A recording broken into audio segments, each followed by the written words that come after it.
The answer that something has to be done in the Prophet's time or else it is bid'ah came up earlier, okay, in the question of bid'ah posed by Imam al-Shafi'i.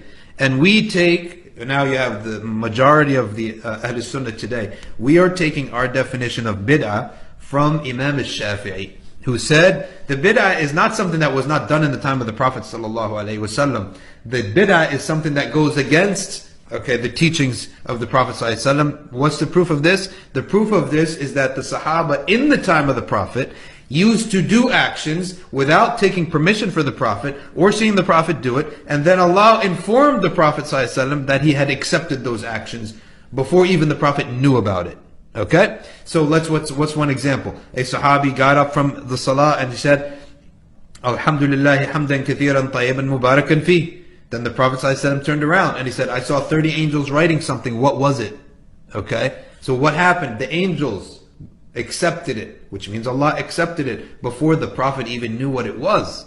So what does that mean the Sahaba operated on? The Sahaba operated on an understanding of the general rubric of the religion, and then they operated within that. Bilal, I hear your footsteps in paradise. For what cause is this? The Prophet is asking Bilal. Bilal said, because after every wudu, I pray 2 rakahs. Tell me, did the Prophet ﷺ teach or tell anyone to pray 2 rakahs after salah? After wudu? No. The Bilal did it from himself, and he was rewarded for it before the Prophet ﷺ even knew about it. Secondly, let's go to the Sahaba. They gathered the Quran, something the Prophet ﷺ didn't do. They eliminated all the other accents of the Quran, something the Prophet ﷺ didn't do. They established the Taraweeh. They established 2 adhans. They established other things like this. They expanded the masajid. Okay, things that the Prophet never did in his time. So we say from this, we take Imam al-Shafi'i, and this is in the biography of Imam al-Bayhaqi, we look at the teaching of the religion and we see, does this have even a general commandment? So the commandments of the deen are specific and general.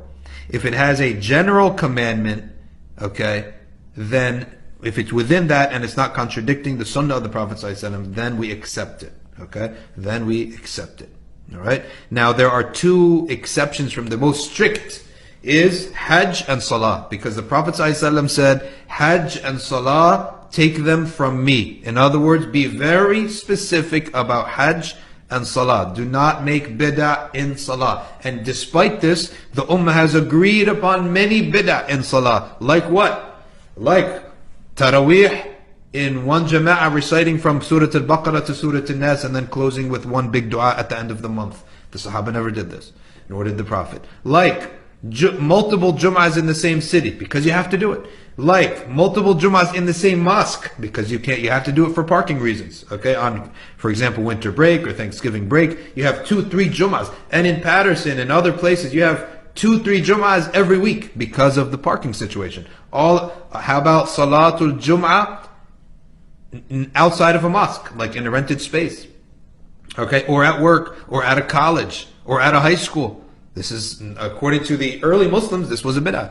Likewise, Salatul Eid inside of the mosque. Now, do you know that Salatul Eid is not supposed to be done inside the mosque? It's supposed to be done out in a field somewhere. Okay? The Prophet never did Salatul Eid in a mosque, but yet we all do Salatul Eid in a mosque. So we have to look at these matters, and we know that the ulama have given us the guidelines for this.